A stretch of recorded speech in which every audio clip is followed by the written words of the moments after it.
우원식 국회의장이 대통령 선거일에 개헌 국민투표를 동시에 시행하자고 제안했습니다.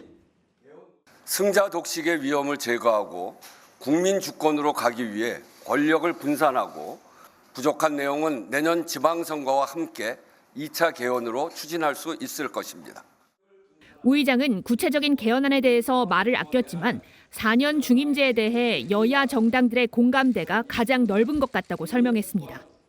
그러면서 각 정당의 개헌 투표를 위한 국민투표법 개정과 국회 헌법 개정특위 구성을 제안했습니다.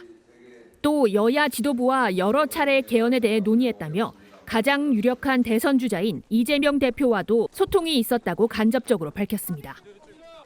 실제 이재명 대표도 지난 대선 당시 4년 중임, 국무총리, 국회 추천제 등 개헌 구상을 밝힌 바 있습니다. 하지만 민주당 지도부에서는 개헌에 반대하는 목소리가 제기됐습니다. 국정운영 정상화 등 시급한 과제가 남아있는 상황에서 개헌 논의부터 하는 건 적절하지 않다는 겁니다. 또한 대선이 60일밖에 남지 않은 상황에서 졸속 개헌이라는 비판을 받을 수 있다며 여론의 수기가 필요하다는 우려도 나왔습니다. 그러나 일각에서는 이재명 대표도 개헌에 찬성했다는 전언이 나오는 가운데 이번 주 당대표직 사퇴와 함께 개헌과 관련한 입장을 낼지 관심이 모아집니다. 우원식 국회의장의 이 개헌 의지가 정말 상당합니다. 그렇죠. 우 의장은 취임 직후부터 사실 개헌에 대해 강한 의지를 보여왔습니다. 그렇죠. 20년이 다 되어 갑니다. 논의는 축적되어 있습니다. 남은 것은 실제로 개헌을 하는 것입니다. 네, 당시에는 시기를 내년 지방선거로 잡았었는데 이번엔 다가오는 대선 전에 해야 된다며 시기를 서두른 겁니다. 네, 우 의장이 말하는 이 개헌 시기가 좀 앞당겨진 건데 그 이유는 혹시 뭘까요? 아무래도 8년 만에 재현된 이 현직 대통령 파면과 또 그로 인한 조기 대선이 영향을 크게 미친 것으로 보이는데요. 이번 12.3 비상계엄 조치로 제왕적 대통령제 폐해가 직접 확인됐지 않습니까? 예. 네, 대통령을 새로 뽑기 전인 지금이 아니면 어렵다는 위기감이 작용했다는 분석이 지배적입니다. 역대 정권에서 개헌 문제는 통상 정권에 불리한 이슈가 있거나 정권의 레임덕을 앞두고 주로 여당 쪽에서 국면 전환용으로 제기된 바 있습니다. 그런데 이번 탄핵과 또 조기 대선 전국에서 거대 야당 출신인 우 의장이 강하게 주장하는 점은 주목할 만한 부분입니다. 그 정치권에서는 사실 개헌 이슈는 잊을만 하면 나오는 단골 주제긴 합니다. 이번에는 좀 실제로 성사될 가능성 어떻게 전망합니까? 일단 말씀하신 것처럼 그동안은 정치적 이해관계로 추진됐던 만큼 번번이 무산됐습니다. 예. 이번에도 불리한 정치 지형에 놓인 국민의힘이 개헌을 선제적으로 주장한 것도 이 때문이라 할 수 있겠는데요. 다만 국민의힘의 개헌 논의 방점은 국회 권한 남용에 있었습니다. 이러한 권력 구조 하에서 정상적인 국정 운영은 불가능합니다.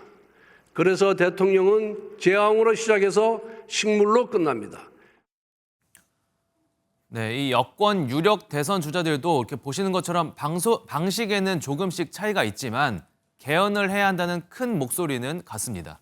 네, 그 민주당의 입장은 아무래도 좀 국민의힘 입장과는 좀 다를 것 같습니다. 어떻습니까, 좀? 네, 우선 우 의장의 개헌 회견 직후 지도부와 친명계 의원들을 중심으로는 내란의 완전한 종식이 우선이라며 반대 목소리가 나왔는데요.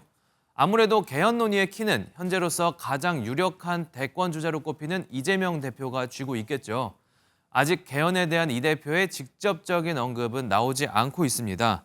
이 대선 국면에서 관심이 개헌으로 분산되면 자칫 전국 주도권을 잃을 수 있다는 정치적 계산 깔려있다는 분석도 나옵니다. 네, 그러면 결국은 이 개헌이 이번 조기 대선에서 좀 중요한 변수가 될 수 있을 것 같습니다. 그렇습니다. 대세론, 일극체제 이런 극단의 평가를 받는 이재명 대표로선 권력 분산이 필요하다는 여론을 마냥 무시하기 쉽지 않기 때문인데요. 그렇죠. 국민의힘 주자들도 당장 개헌의 명분으로 압박 강도를 높이고 있습니다. 이 한쪽은 압박하고 또 다른 한쪽은 계속 거부한다면 반 이재명 구도에 이어 개헌을 고리로 한 개헌연대로 전선이 확대될 공산도 있습니다. 그럼 이번 그 대선에서 개헌 말고는요, 좀 다른 변수, 또 다른 건 어떤 게 좀 있을까요? 네, 일단 아시는 것처럼 아직 유력 주자가 없는 국민의힘은 예. 지금 후보가 난립하고 있잖아요. 그렇죠. 민주당과 달리 오히려 이를 치열한 경선 분위기를 본선으로 그대로 이어가겠다는 전략입니다. 광역단체장 출마가 이어지는 것도 이런 배경 때문이라는 분석인데요. 다만 탄핵에 대한 입장과 자연인으로 돌아온 윤석열 전 대통령의 이른바 관저 정치가 국민의힘 대선 경선에 어떤 영향을 미칠지는 미지수입니다.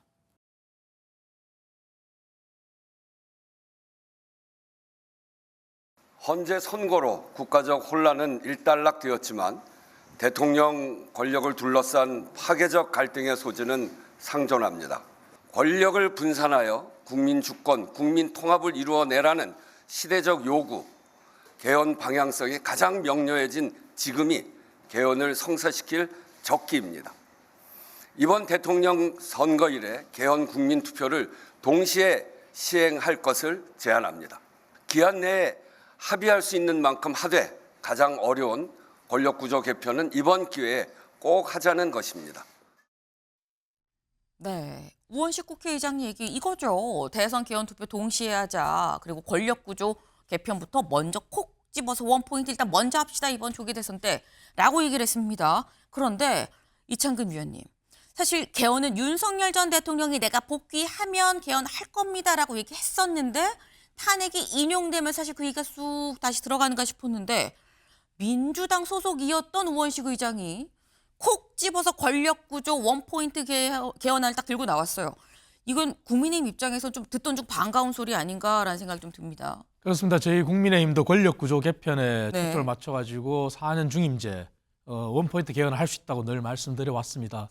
그래서 민주당 소속이었던 우원식 의장이 권력구조 개편에 방점을 찍고 개헌하자는 것은 참 환영할 만합니다. 그리고 특히 우원식 의장이 그렇게 제안한 것은 현행 우리 헌법을 보면은 개헌을 하는 당시의 대통령은 적용이 되지 않습니다. 그렇기 네. 때문에 이번처럼 이렇게 탄핵이 인용이 되고 나서 치르는 대선을 앞두고 현재 시점에 개헌을 해야지만 조기 대선 때 당선된 대통령이 안정적으로 권력을 시작할 수 있다. 그런 관점에서 지금이 최고 적기다. 이런 관점에서 이런 제안을 하신 것 같고 저희로서는 환영할 만합니다. 하지만 민주당이 찬성을 하지 않는다면 사실은 개헌은 힘듭니다. 왜? 국회의원의 3분의 2가 찬성을 해야 되거든요. 네. 그래서 민주당 출신의 또 의장이 제안한 만큼 민주당에서도 적극적으로 이재명 대표도 권력구조 개편 개헌에 나서주기를 바랍니다. 네.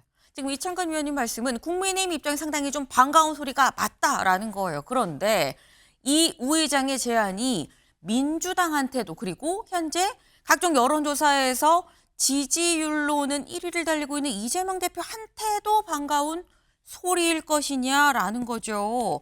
다음 기사를 좀 볼까요? 이재명, 우원식과 이달 두 차례 회동을 했다. 개헌 물밑 교섭 시작됐다라는 거죠. 이재명 대표가 이미 이 개헌안을 얘기한, 이 개헌을 하자고 얘기한 우원식 의장이랑 이번 달 들어 벌써 두 번이나 만났다. 사실상 둘이 얘기를 좀 오간 상태에서 개헌합시다라는 얘기가 나온 거다라는 거예요. 그렇다고 하면 김진욱 대변인님, 이재명 대표한테도 권력구조 원포인트 개헌이 반가운 소리라는 겁니까? 일단 이재명 대표 입장에서도 네. 지난 22년도 대선에서도 이미 이 개헌의 필요성에 대해서 공감을 했고 또 본인도 개헌하겠다 이렇게 또 동의를 했었습니다. 그리고 23년도에 이재명 대표가 지금의 5년 단임제를 4년 중임제로 바꾸는 부분에 대해서도 본인이 먼저 제안도 적극적으로 하셨어요. 그러니까 그 기조에서 변한 건 없다. 그런데 문제는 네. 지금이 과연 적기가 맞느냐 하는 부분. 왜냐하면 개헌을 우리가 이제 블랙홀이라고 합니다. 네. 개헌 논의가 시작되다 보면 이 지금 모든 것들이 이 개헌에 빨려 들어가는 그런 상황들이 있을 수 있기 때문에 지금 이 개헌 논의가 시작되는 것이 과연 현재의 국정 안정을 빠르게 수습해야 되는 이 상황, 그리고 이 개혁 과제를 빠르게 추진해야 되는 이런 새로운 정부의 초기 이 상황 속에서 과연 그 동력을 살려갈 수 있을 것인가 하는 고민, 이 부분은 이제 숙제로 남아 있는 거죠. 지금 김진욱 대변인께서 말씀하신 것처럼 이미 이재명 대표는 이미 뭐 4년 중임제 의견을 밝혔던 바가 있다라고 말씀을 하셨어요. 언제? 2023년 1월에 이미 얘기를 했었던 바가 있습니다. 그 얘기 잠깐 들어보고 올까요? 이제 시대가 달라졌고 국민은 변화를 요구합니다. 이미 수명을 다한 현행 대통령 5년 단임제를 4년 중임제로 바꾸어서 책임 정치 실현 그리고 국정 연속성을 높여야 합니다. 국회 헌법개정특별위원회 구성을 다시 한번 제안드립니다. 충분한 수기를 통해서 개헌안을 도출하고 내년 총선에서 합의된 만큼 국민투표로 개헌을 할 수 있을 것입니다. 네, 이재명 대표 2023년에 그러니까 2년 전인 거죠. 2년 전에는 뭐라고 얘기했었느냐. 내년에 있을 총선이랑 같이 해서 4년 중임제 이거 개헌 국민투표 합시다라고 얘기를 했었습니다. 이걸 보면 사실 우원식 의장과 이 우원식 의장이 제안한 거랑 굉장히 지금 비슷한 상황이에요. 다만 그때는 총선이랑 같이 이번엔 대선이랑 같이 좀 합시다. 요것만 좀 다르다라고 볼 수 있는데 가장 최근에 이재명 대표가 개헌 관련해선 또 이렇게 얘기했거든요. 들어보고 오시죠. 예. 이미 저작거리에 널려 있어요. 아, 왜냐하면 새로 보태질 건 없구나. 이미 다 거의 밝히셨기 때문에. 특별한 내용 추가할 내용이 없어요. 이미 그때는 치밀하게 고민을 하고 당의 입장도 정리돼 있었고 네. 제 입장도 공표돼 있고 그게 변한 바가 없어요. 안 할 수가 없죠. 예. 그 저도 이- 하고 싶은 얘기 많아요. 거기. 네, 이재명 대표 마지막에 이렇게 얘기를 하죠. 내가 하고 싶은 말이 많아요 라고 얘기를 했습니다. 그럼 여기서 김진욱 대변인님, 하고 싶은 얘기가 많다는데 그 많은 얘기는 무엇이냐라는 거죠.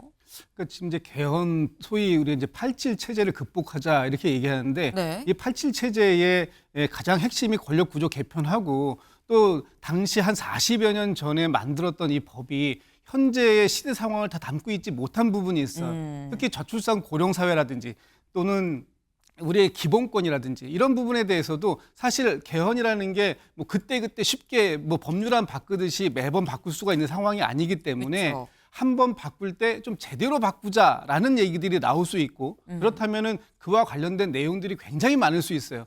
그런데 지금 상황에서 가장 중요한 게 뭐냐? 지난 12.3 비상계엄의 내란 사태를 빠르게 종식시키고 이 불안정한 국정을 바르게 빨리 안정화시키는 과정들 이런 것들이 굉장히 중요하고 네. 지금 뭐 트럼프의 관세 전쟁이라든지 이런 부분에 대해서도 정부가 적극적인 대응 역량을 펼쳐야 되는 시기인데 지금 과연 그런 부분들을 뒤로 제쳐두고 아니면은 동시에 두 개가 다 추진이 가능하냐 네. 하는 부분에 있어서 좀 의구심들이 갖는 분들이 계시다 이렇게 보는 거죠.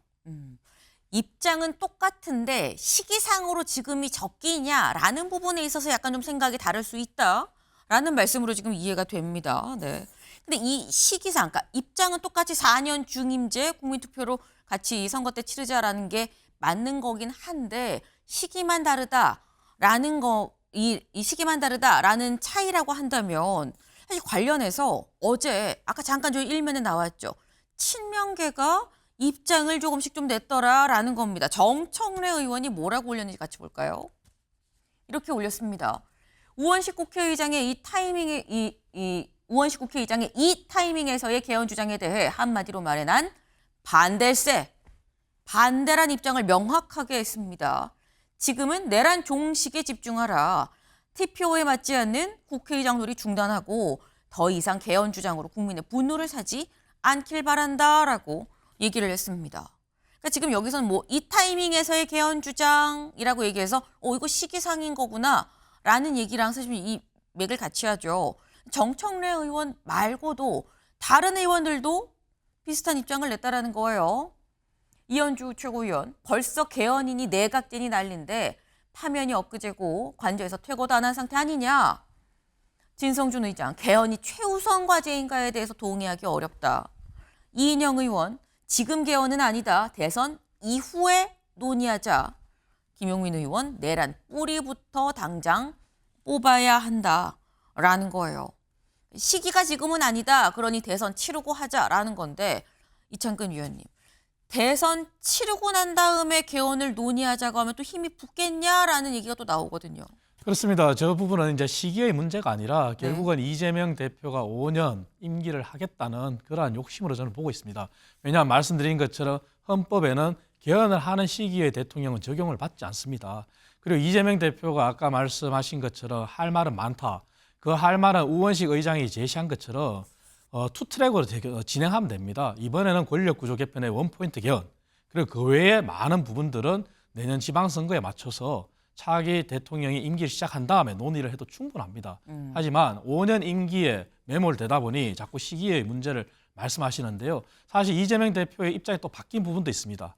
4년 중임제 개헌이 아니라 지금은 책임 총리제 그리고 연성헌법을 얘기하고 있습니다.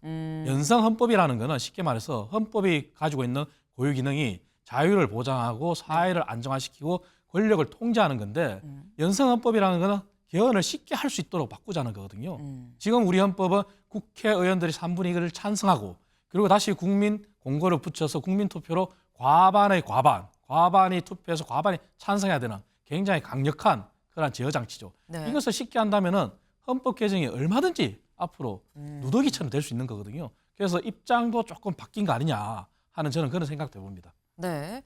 이재명 대표 입장이 좀 바뀐 것 같은데 라는 말씀을 지금 하셨어요. 4년 중임제가 아니라 연성헌법, 책임총리제 쪽으로 가자는 얘기, 이거는 좀 다른 얘기 아니냐라는 건데, 그리고 또 하나 주목되는 포인트가 지금 이현주, 진성준, 김용민 등등 아까 이 정청래 의원도 있었죠.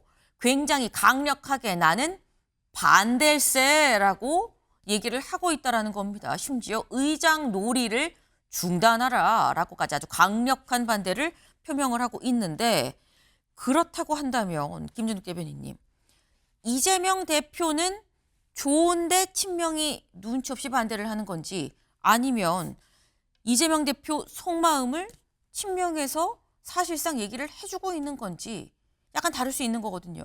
글쎄요, 뭐 아직은 어떤 경우인지는 저도 잘 모르겠습니다. 네. 왜냐하면 이재명 대표가 본인이 직접적으로 이 개헌에 대한 입장을 밝히지 않았기 때문에 네. 지금 뭐 어떤 방식으로 해석할지는 모르겠습니다만 일단 이런 것 같습니다. 국민의힘이 이번 개헌과 관련해서 굉장히 쌍수를 들어서 환영을 하고 있는데 이것이 과연 어떤 의미일까? 밖에서 이제 또 특히 친명 의원들 중심으로 해서 지금 해석을 해서 본다면 네. 이 개헌을 방패막이 삼아서 지금 비상계엄과 내란에 그동안 동조해왔던 국민의힘이 어떤 이번 조기 대선 국면에서 새로운 타겟책으로 이 개헌을 선택한 것이 아니냐, 이런 의구심을 가질 수 있어요. 제가 아까도 말씀드렸지만 개헌은 블랙홀이다라고 네. 얘기하지 않습니까? 이 모든 사회의 논의를 개헌으로 다 끌고 들어올 수가 있어요. 그래서 마치 12.3 비상계엄도 이 법이 헌법이 잘못돼서 발생한 것처럼 얘기하는데 그렇지 않지 않습니까? 헌법을 안 지킨 사람이 문제인 것이지 법이 잘못된 것이 문제가 아닌데, 마치 이 모든 상황들, 특히 윤석열 전 대통령의 12.3 비상계엄이 법이 잘못돼서 마치 그것을 뭐랄까요, 합법적으로 만들어주는 그런 논리를 이 개헌에서 찾으려고 하는 게 아니냐, 이런 의구심이 있기 때문에 지금 개헌 논의가 중요한 것이 아니라 네. 먼저 12.3 비상계엄에 대한 종식, 내란에 대한 종식, 이것이 우선 급한 문제다라는 지금 생각을 갖고 있는 분들이 당내에 많다라고 보여집니다. 네. 저희 아까 그 중앙일보 잠깐 다시 한번 가볼까요? 중앙일보 3면. 네. 사실 요 기사에 또 무슨 내용이 있냐면 요 부분이 있어요. 정대철 헌정 회장이죠, 지금. 이 정대철 회장이 이재명 대표도 개헌문을 열자는 입장이다. 책임 총리제, 연성 헌법 등에 대해서 추진할 의사가 있었다. 그리고 내가 통화를 한 건 4월 3일, 그러니까 윤석열 전 대통령에 대한 파면이 결정되기 직전 날 내가 통화를 했는데, 그때 이재명 대표도 개헌 오케이 추진하자라는 입장이었었다라고 지금 정대철 회장은 얘기를 하고 있거든요. 김준욱 대변인님. 그럼 이재명 대표가 지금은 시기가 아닙니다라는 입장이었다면 정대철 회장과 얘기를 할 때 그런 의사가 전달이 되지 않았겠느냐. 이제 이 소통 오류인 거냐라는 얘기가 나올 수 있어요. 그렇진 않죠. 기본적으로 네. 지금 이재명 대표도 이 87 체제라는 현행의 헌법을 바꿔야 된다라는 데 동의하고 있는 거죠. 네. 그런데 그러면 무엇부터 바꿀 것이냐 하는 이런 순서의 문제가 있을 수 있고, 저기 지금 기사 내용에도 보면 책임 총리제하고 연성헌법으로 바꾸자는 이 두 가지를 먼저 얘기합니다. 네. 근데 지금 우원식 국회의장께서 말씀하시는 거는 4년 중임제 권력구조라는 부분이에요. 그러면 여기에서도 미묘하게 입장이 갈리는 거죠. 그렇기 때문에 이 개헌을 할 땐 두 가지가 중요합니다. 첫 번째는 내용을 무엇을 가져갈 것이냐 하는 것이 중요한 것이고, 네. 그다음에 두 번째는 시기를 언제 할 것이냐 하는 부분이 중요한데, 오늘부로 이제 딱 대선이 57일 남았습니다. 그러면 이 57일 동안 정당들은 후보들을 선출해야 되는 작업이 1차적인 작업이고, 그다음에 네. 2차적으로 공식 선거 운동을 해야 되는데, 이 대선, 이 개헌이라는 건, 개헌도 마찬가지로 이거 국민투표를 붙여야 되기 때문에 여러 가지 절차가 있어요. 일단 국회에 20일 이상 공고해야 되고요. 또 그 공고에서 3분의 2 이상의 국회의원들이 찬성을 해야 그 다음에 또 그 국민투표로 나아가는데, 지금 우리 국민투표법이 2014년도에 헌법 불합치 판정을 받아 있어서 이것도 개헌을 네. 개정을 해야 됩니다. 여러 가지 남아있는 과정들이 굉장히 있기 때문에 과연 시기적으로 물리적인 시간이 가능하겠느냐 하는 부분들도 지금 남아있는 문제라서, 이 부분을 앞으로 어떻게 해결해 갈 것인가, 그리고 어느 정도로 이 국민들의 의사도 타진해 볼 것인가 하는 여러 가지의 문제가 있어서, 저는 뭐 당장 해야 되는 상황은 맞지만, 그렇다고 해가지고 이것을 우리가 속도전으로만 또 끌고 나갈 수도 없는 부분이 분명히 있다. 이 부분에 대해서도 좀 고민해야 될 부분이 있어 보입니다. 네.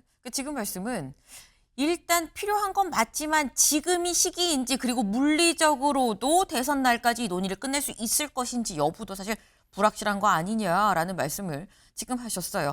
아까 제가 말씀을 드렸죠. 결국 이 문제는 이재명 대표의 의중에 좀 달린 게 있다라는 얘기, 오늘 이재명 대표가 이 문제에 대해서 입을 열 것이냐도 좀 주목이 됩니다.